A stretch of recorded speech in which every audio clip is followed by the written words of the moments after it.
Do they really need high definition of us? Well, I don't know. See every strand of my hair, my wild mane.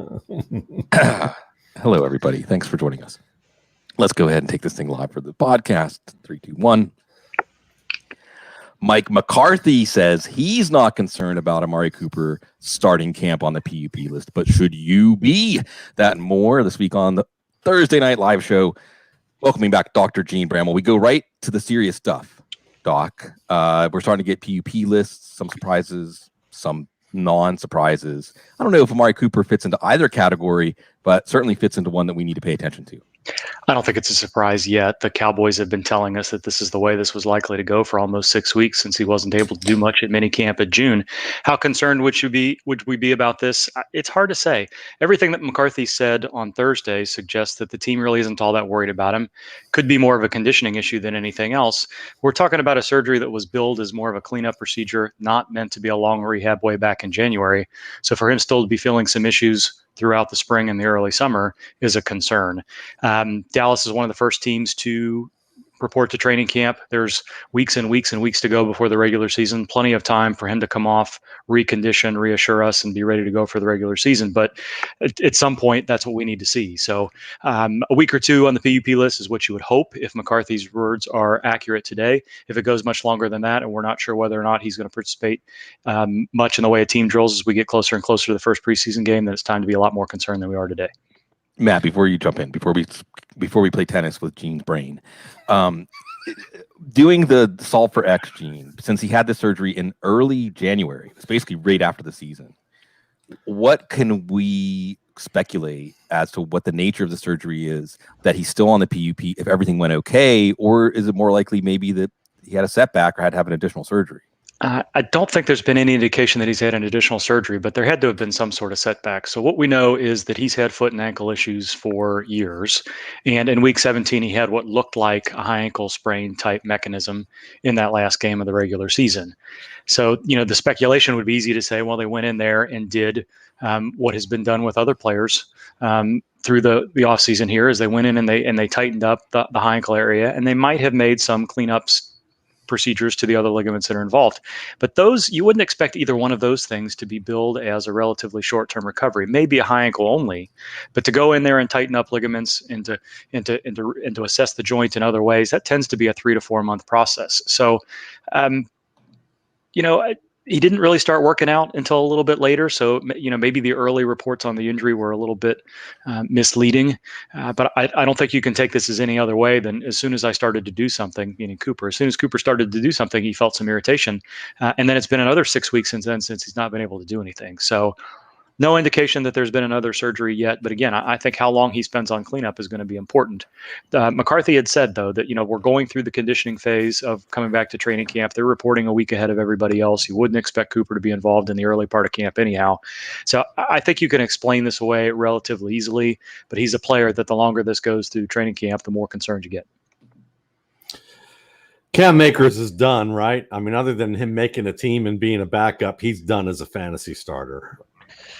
Well, there's never been a running back that has successfully recovered from an Achilles repair, and there's not a huge sample size. But going back to Cadillac Williams and Mikel LeSure and Arian Foster, and we'll see how Marlon Mack does this year. But there's never been a player that has had any sort of sustained success at all, much less been able to make a team and be productive. So, out for 2021. There's a whole lot of season and a whole lot of months to go between now and then. On one hand, you'd say, well, it's the only silver lining in this is that he's got plenty of time to recover and be ready for training camp next year, thinking this is a 9 to 10 month injury. But by that point, who knows? Darrell Henderson, somebody they draft next year, somebody that emerges either as a signing or lower on the depth chart, could push Cam Akers aside. And the next time we see a running back of any age recover successfully from Achilles surgery to be a productive short or long-term option will be the first. I've got one I'd throw out that we should monitor then. Kene Nguanu, the draft pick for the Minnesota Vikings, he had an Achilles tear and came back and got drafted. But again, he's a raw athlete, but still had impressive athletic numbers there from the perspective of that's the only reason he got drafted is he can play special teams and he's got Well, he got drafted because NFL teams like athletes, and he's an athlete, and he still looked like an athlete. Yeah, I don't think I'm ready to cross running backs off the list. For years and years, we've talked about, and I've run the list of edge rushers and offensive tackles, players that need some explosion and put a lot of weight on that with change of direction and things like that have been successful. Kevin Durant is going to come to mind. I know that's a totally different situation, but we're talking about a player that needs vertical and lateral agility and an older one at that to be successful. So I wouldn't write Cam Akers off, but there's a long way to go for him to prove that he can play NFL football at a level well enough where you'd expect him to be a bell cow running back in a backfield again. I'm going to ask you, Matt, just to give Gene a little breather, because we, right away, we put him on the spot. Well, if we're Connors and McEnroe, we need to have an argument before. So the ball needs some rest. Kidding me? Yeah, exactly.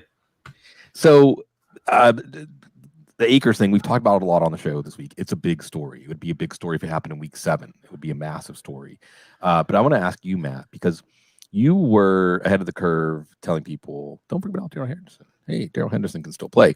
Now, the way things have gone, by the way, if you do love Cam Akers and you believe in the Achilles recovery, and it's interesting, the Colts are the team I'm watching here, fellas, because they signed Marlon Mack, they drafted Dayo Odeyingbo, and they signed Eric Fisher, all coming back from Achilles tears. So I wonder if they have some sort of in on some new medical technology or recovery procedure, because they sure feel like they can get these players all the way back. And in Odeyingbo's case, like his career, I mean, it's a 2nd-round pick they spent on him.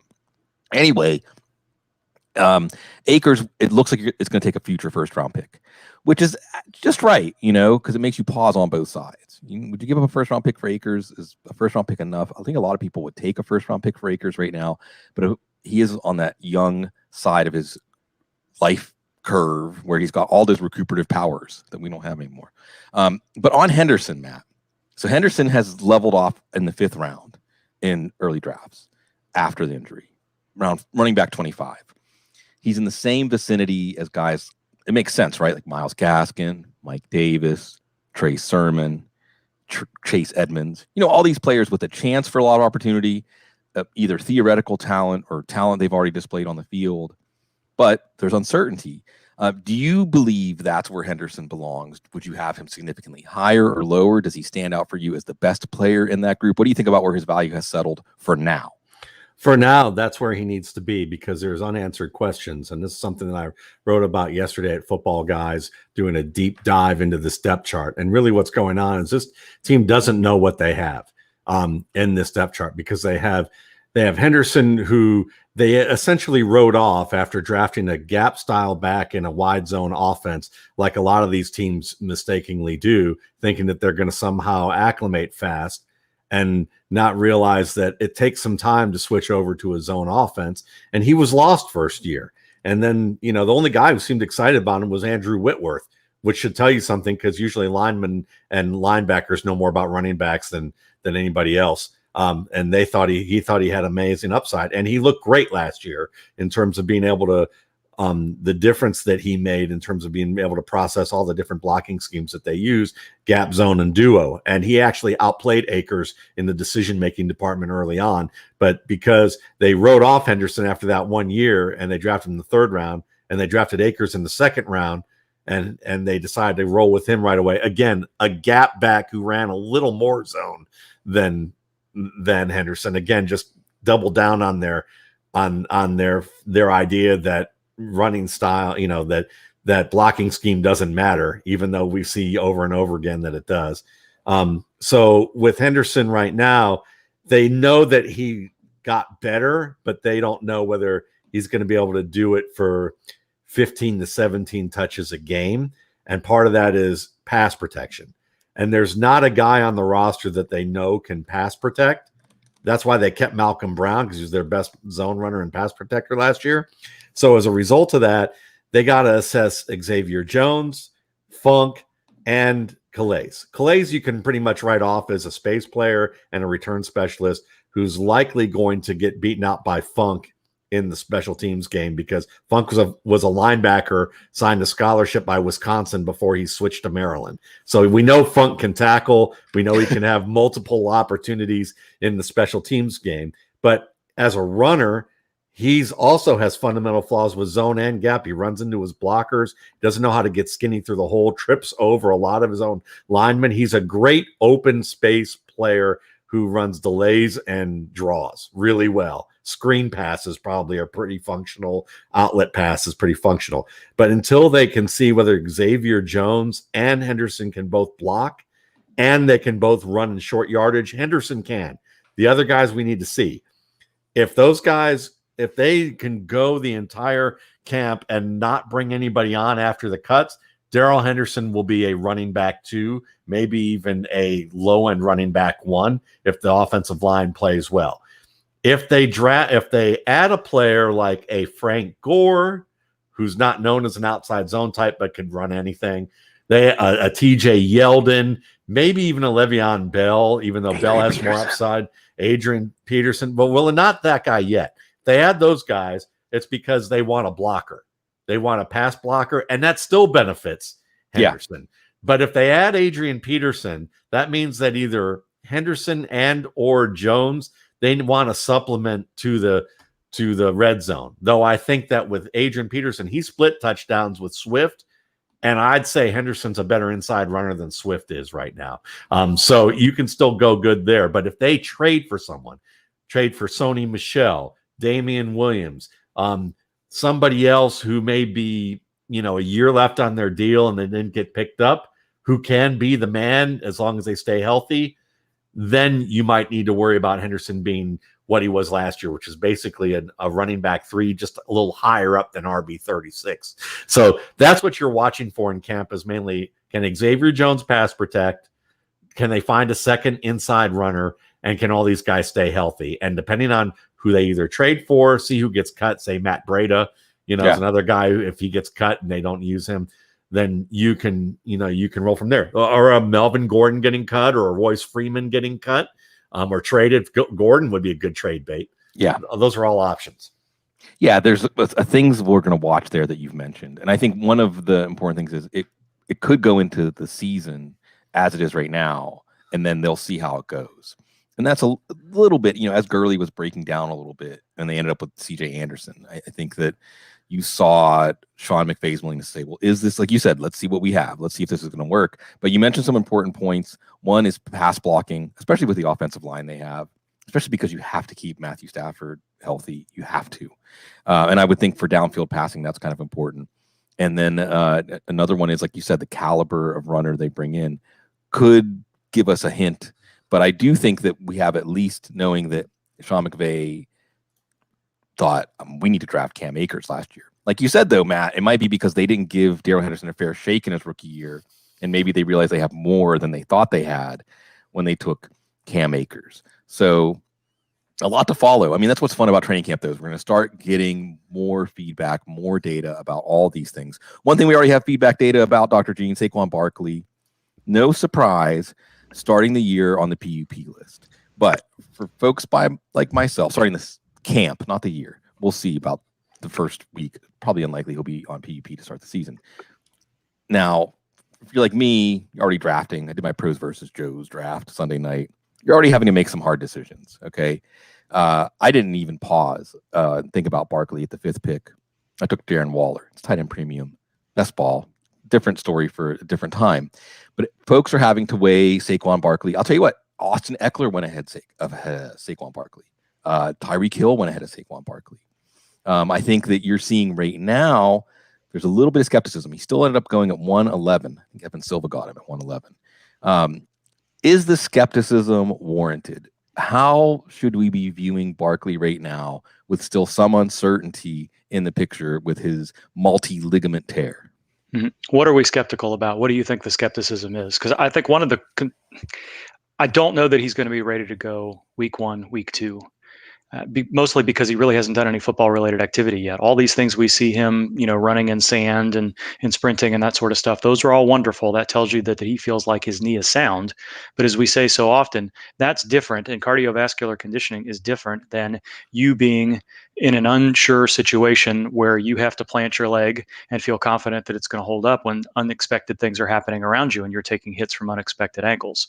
And that's going to take some time, and that's what training camp is going to be for. We knew he was likely to start on PUP. They don't need him there just yet. They're going to want to make sure his cardiovascular conditioning is good as it can be, make sure that his knee is in good a shape it can be, and the muscles that are stabilizing the knee also are in as good a condition as they can be. And then they'll let him return to football activity and see where they are. I think there's a chance, not a particularly high chance, but a chance that he proves himself ready shortly before week 1 and he gets a pretty sizable workload early, or he looks very good in week 1 in a minimal workload and we see him do well after that.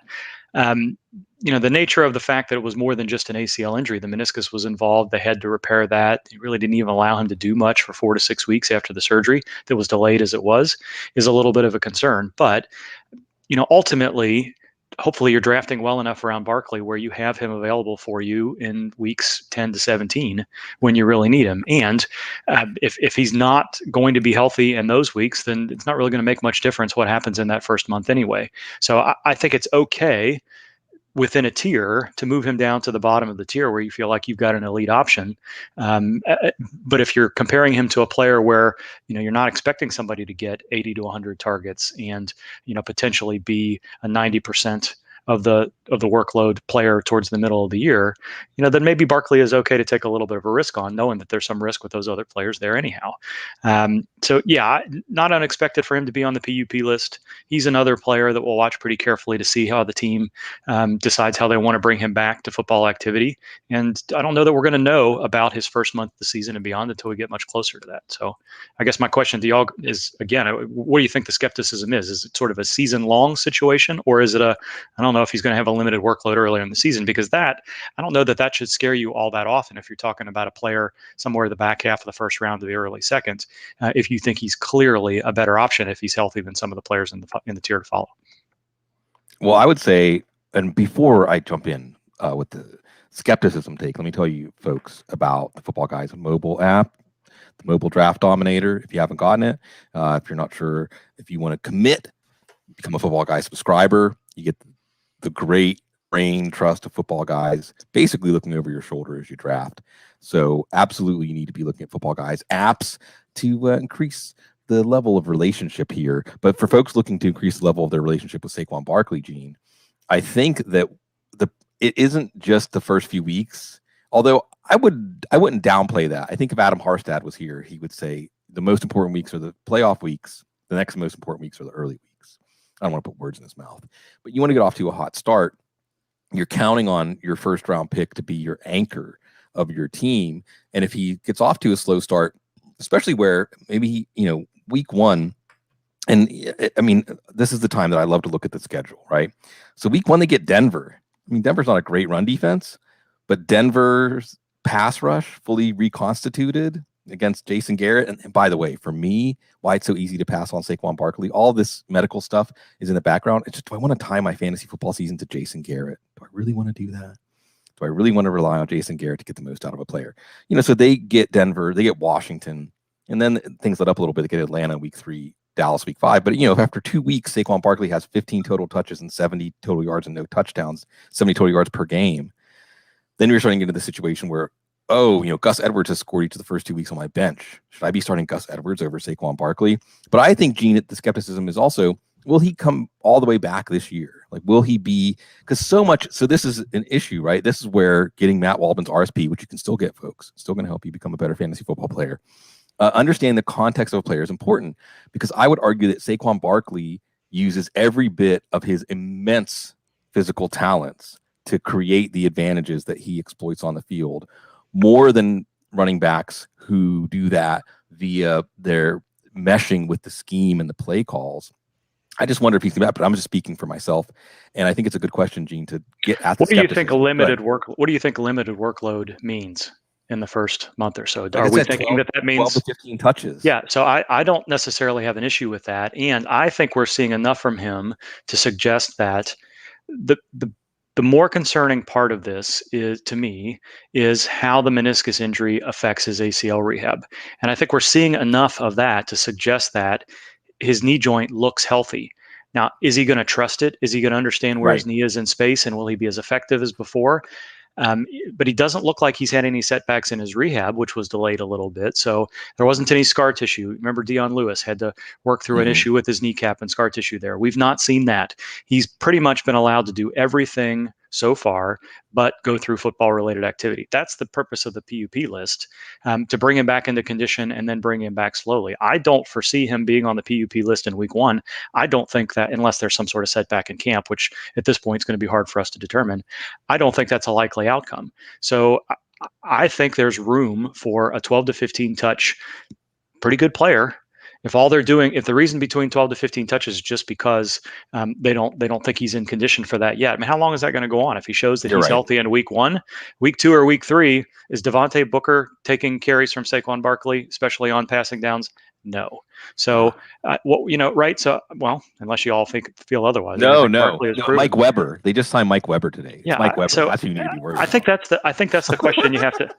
Right. I think that's what you have to ask yourself. So I think the primary concern with Barkley since last year was that it was a complicated knee injury, and would he be in condition to start the regular season?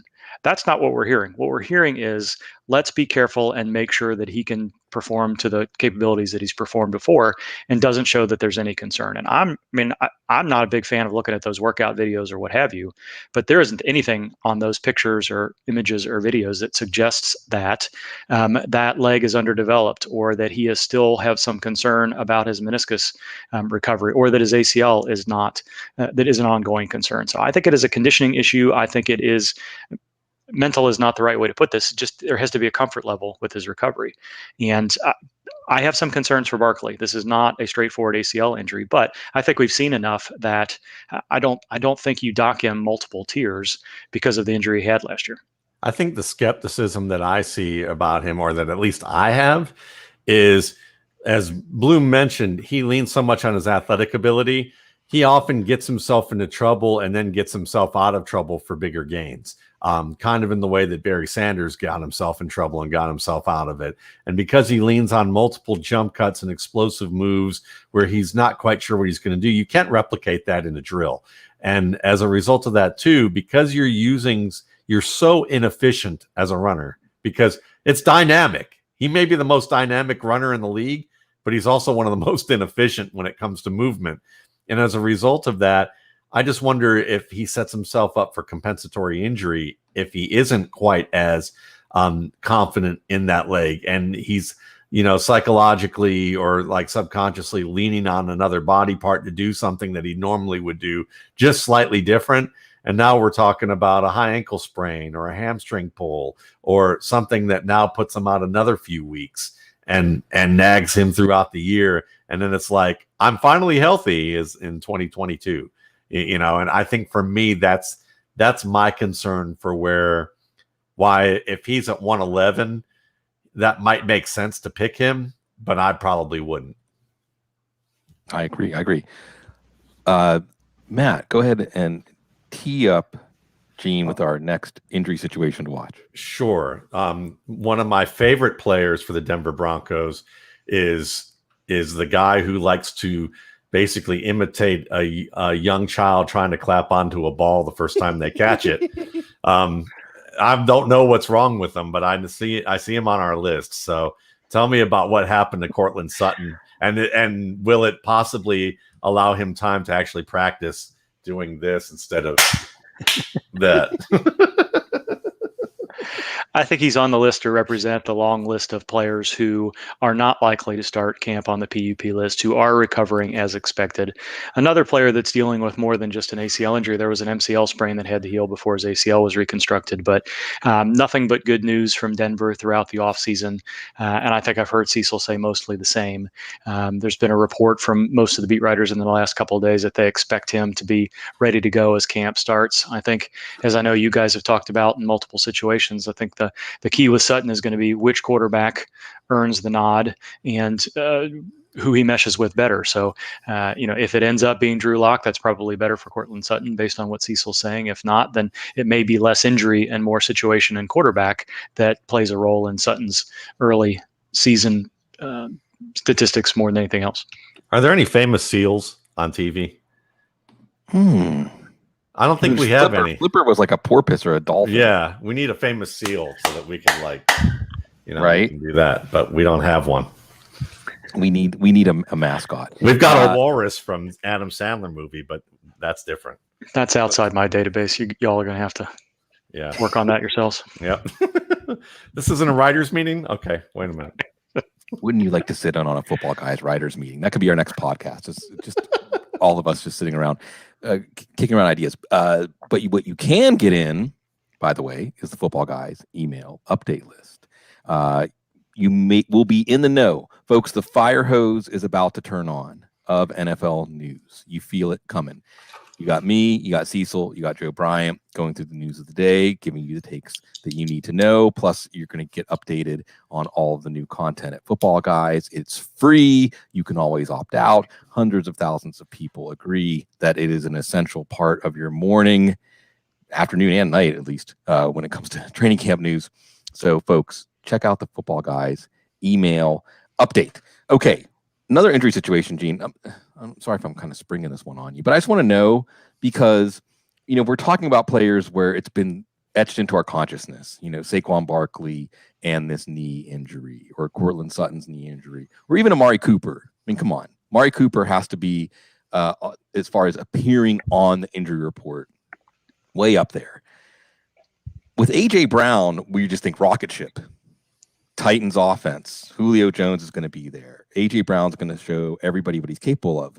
But he did have ankle surgery after the season. He hasn't been able to do anything this offseason. And I think there's even a glass half full take to this, that he was basically playing hurt all year last year. And what we saw of him last year was a diminished Brown compared to what we could see with a surgically repaired ankle. But if we get too far ahead of ourselves and we don't make sure these players are hitting the milestones that they need to hit to really come all the way back, we can get over-invested, get over our skis a little bit. What do you know about the nature of A.J. Brown surgery and what we should be watching for when Titans camp opens? I think they were knee surgeries, if I'm recalling correctly. Yeah. I know that there were some ankle and some other issues that he dealt with during the course of the season, but I think that the surgeries were essentially knee cleanups. But I think you hit on the most important part of this for me is you really didn't see too much drop off in A.J. Brown's play last year, right? So if this was a situation where he was able to play through it without too much difficulty and then chose to have both knees, not just one, but both knees, would suggest that it was minor enough that there wasn't a lot of rehab that needed to be taken care of. And we're not hearing anything but concern through the offseason so far. And I'm pretty sure he was pretty much ready to go. And, there were a lot of Titans veterans that were sort of held back a little bit, but I don't think there's going to be much concern about him starting on the active roster when training camp starts. Now, if that's not the case and we get some interviews from him or the team that suggest they want to be a little bit more careful with him, that would be one thing. But they were arthroscopic surgeries billed as cleanups, happened very early in the offseason. Frankly, I was kind of surprised this year how many players, veterans, who were coming off surgical procedures were allowed to participate as much as they did in minicamp. I don't know if that was, if there would, because of what happened with minicamps not happening with COVID last year, if players were kind of going out of their way to kind of get back and install some things in chemistry and what have you. But A.J. Brown would have seemingly been the rule rather than the exception last year when, veteran coming off of surgery, you're just not going to see him on the field at all. So I don't have too much concern about that. And I would expect him to be fine. If we find out that he starts camp on PUP, then it's going to be another conversation. Gene, so let's throw one more on you. I know that you answered this privately for some folks. So what about, the MCL tear for Tommy Tampa, and whether or not that really was a big issue for him to play with, or whether that's just more a nice fluff piece for July? I think it's probably a little bit of both. To say that he played through a torn MCL is probably hyperbolic. not probably, it is hyperbolic. If he didn't have a stable knee, there's not anything that a knee brace is going to do to solve that problem. Now, maybe, if that happened a couple of weeks before the Super Bowl and you only have one game and you're going to do as much as you can, but you don't play multiple games, especially during the regular season, for a team that expects to be a playoff team, and put yourself at higher risk with an unstable knee. Lots of players play through MCL injuries, and a pocket quarterback who doesn't have to move too much probably is not going to have as big of an issue with an MCL tear as another player might. So it would have been a bigger issue for Lamar Jackson, say, or Kyler Murray, who did have something like that in the past. So I don't think it hampered him all that much. But for as well as Tom Brady played, if he's more confident in his knee this year, you're going to see just as successful play, I would think, if not better. Would you be violating HIPAA if I asked you if you've ever seen a kid glow green after drinking or eating something? I've never seen a kid glow green. I've seen lots of kids with yellow and orangish skin, infants, after they've eaten things that are yellow and orange, but I don't think I've seen anybody glow green. There we go. Okay, well, that's good to know. I want the book. I want to buy Dr. Gene's book he writes about being a pediatrician, because I have a feeling there's some stories there. So our top 5 injury situations to watch, plus Tom Brady. And I think the bottom line of the Tom Brady thing is, yes, that offense could be a lot better this year than it was last year for a lot of reasons. Just add Brady's knee being healthy to that. A little over 10 minutes left, and I do want to take time out, partially because the fire hose isn't on yet. There's not a lot right now. I mean, Jene, I could ask you about David Bakhtiari or something like that. Although Bakhtiari said he's going to be back as soon as the doctors tell him. He doesn't know it's going to be week 1, because I think he's being a good company man when he says that. I do want to take a time out to point something out to folks. You may not know the name Greg Knapp. I don't know how I would say he's a household name among NFL coaches. He coached Vic. He coached a lot of great quarterbacks. Yeah. He coached a lot of great quarterbacks. And the NFL is at its heart a league of relationships. And folks, if you don't know, Greg Knapp was the passing game coordinator for the Jets. This all set up to add Zach Wilson to that list of great quarterbacks, potentially great quarterbacks that he mentored. But over the weekend, he was hit by a car while he was on his bicycle. It's just terrible. It's really terrible. And he did not survive the injuries he suffered in that accident. And I suppose we bring these things up partially just to pause and remember the fragility and preciousness of life and of relationships. And I particularly bring up Knapp because we could bring up, Matt, I was going to hand the mic to you, and I will, just to talk about Greg Knapp and his role kind of in the history of the NFL, or where he figures in. You brought up like immediately Michael Vick, But if you look at the responses from folks in the football world, the football families that Greg Knapp has been part of, and also the media who has worked with him, he was beloved. He was somebody that, and it just, I don't know how it is that these are the people that keep getting taken from us. I'm thinking of Vaughn McClure last year, Therese Baylor, like these people that touch everybody that they work with in a way that they take with them. And I suppose we can all strive to do that in our lives. And, just one of those things that I wanted to take time out, because football is going to get going and we're going to be analyzing everything. And I suppose there'll be a time for us to talk about how this could affect Zach Wilson's development. But for now, I wanted to take time out. What should the folks out there who maybe, Matt, that don't know the name Greg Knapp immediately, some of the things that he's been involved in that they probably do know about? Well, I mean, I think that, you have to understand that he's been a offensive coordinator for Atlanta, for Oakland, for Seattle and Houston, or Seattle back to back, during the mid 2000s, really from the early 2000s on. San Francisco, he was a coordinator during the early 2000s. Mm-hmm. He's someone who was really credited for helping Matt Schaub rise to prominence during his time in that Gary Kubiak offense. He was there in terms of, Michael Vick. He was probably the guy that was able to help bring Steve Young in to at least tell Michael Vick, this is what you need to do to be great. And Vick promptly ignored it until he went to jail. But it was one of those things where he was certainly a part of that. He's someone who was a quarterback's coach in 2013 for the Broncos. He's someone that, has been a quarterback coach in Atlanta a couple times. So, I mean, really, is there anything that you would say he molded a great quarterback? I might argue that's a little bit hyperbole, but the thing that's probably made him so beloved in the community is that he's been around the league a lot, and he's had success in his roles as a quarterbacks coach, a coordinator, receivers coach. He knows a lot of people, and the coaching, there's a coaching fraternity out there.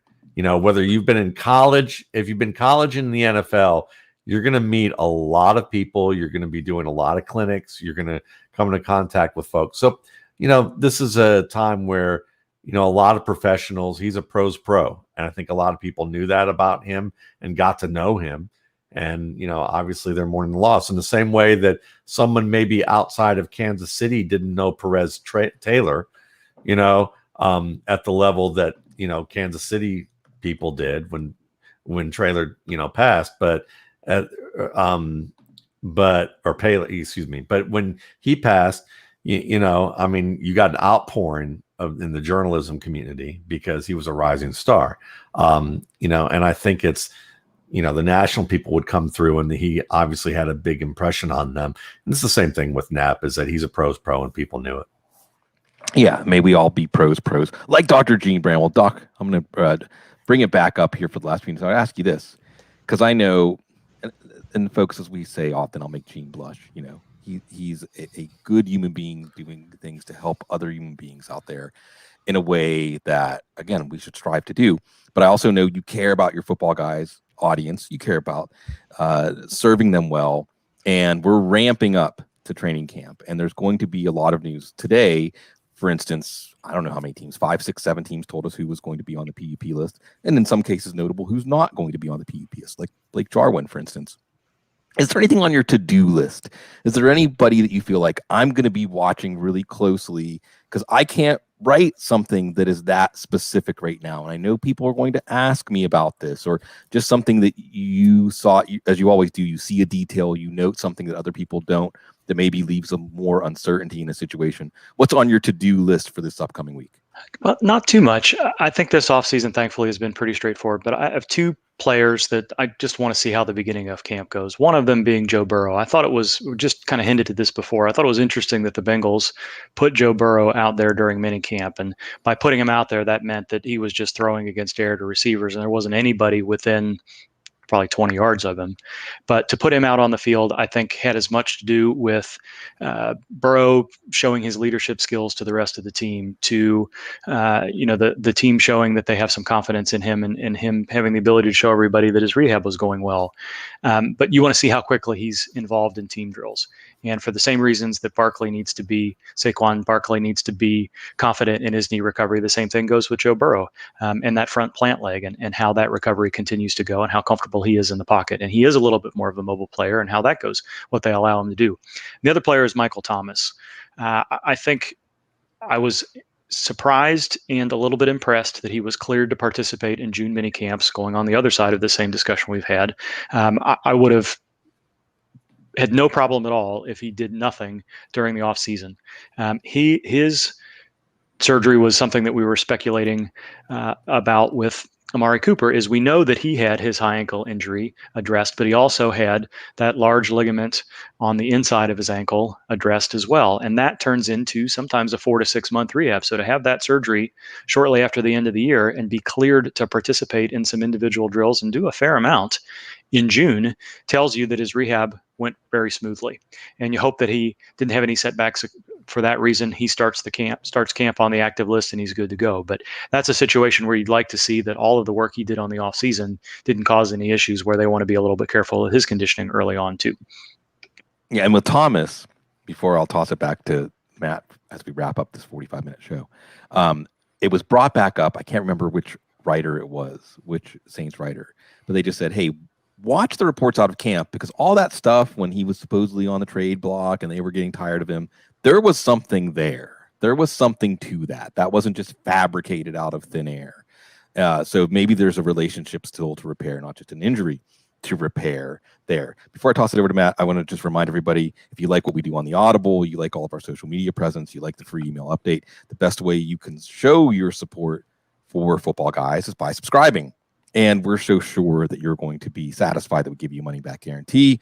You can become a season-long pro for $39.99, daily fantasy pro for $49.99, or get both, an all pro for $69.99.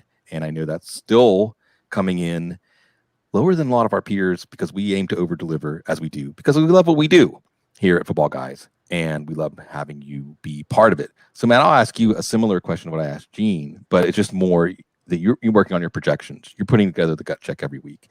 You're ramping up. We know all eyes are going to be on us as draft season is upon us, Matt.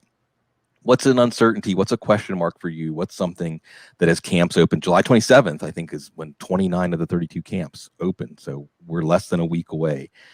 What's something you're going to have your eyes on? Well, I mean, obviously, we already talked about the Rams, so that's pretty much one right there. I think the Rams running back situation is absolutely going to be, where they're going to go from there and who they're going to take. Like, I'm interested to see if Todd Gurley even gets back into the conversation and whether this team can say that a little bit of perspective has helped them out in terms of determining, whether or not he might be a good fit for them.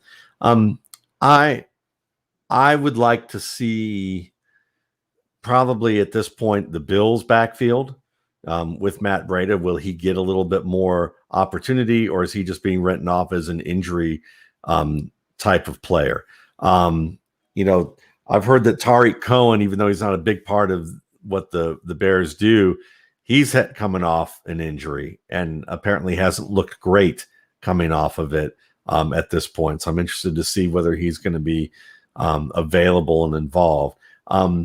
I don't really believe in Jerick McKinnon, so I wonder about the Chiefs backfield behind Clyde Edwards-Helaire. That's another one that's fascinating to me. I'll be looking at the Dolphins backfield. That's another one that everyone loves Myles Gaskin, but I love Malcolm Brown, and I think that he's every bit of Myles Gaskin with more oomph to his game. So that's a fascinating look to me. And, from a quarterback situation, I want to see what Zach Wilson is like not throwing against air, but actually throwing against bodies.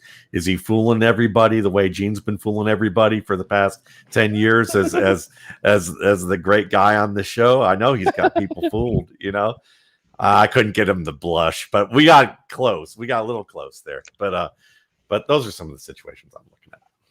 A lot. And it's great because this is when we start to become more informed and we start to really hone in on exactly what we're going to do when we put together our fantasy teams. We love doing this whole cycle together every year with you folks, and we really appreciate the opportunity to serve you. And we'll be here for you all year. Footballguys.com, really going to be ramping up in content.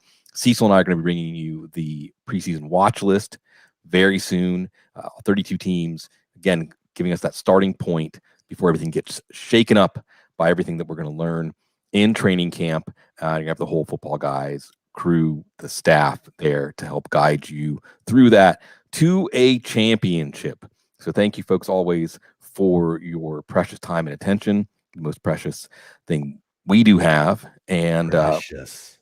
Our precious. That's the championship. That's what we all strive for. And hopefully we'll all meet back there in December at the end of a 17-game fantasy football season. As always, folks, we love you. You're the best. We wouldn't want to share this journey with anybody else because you're so very classy.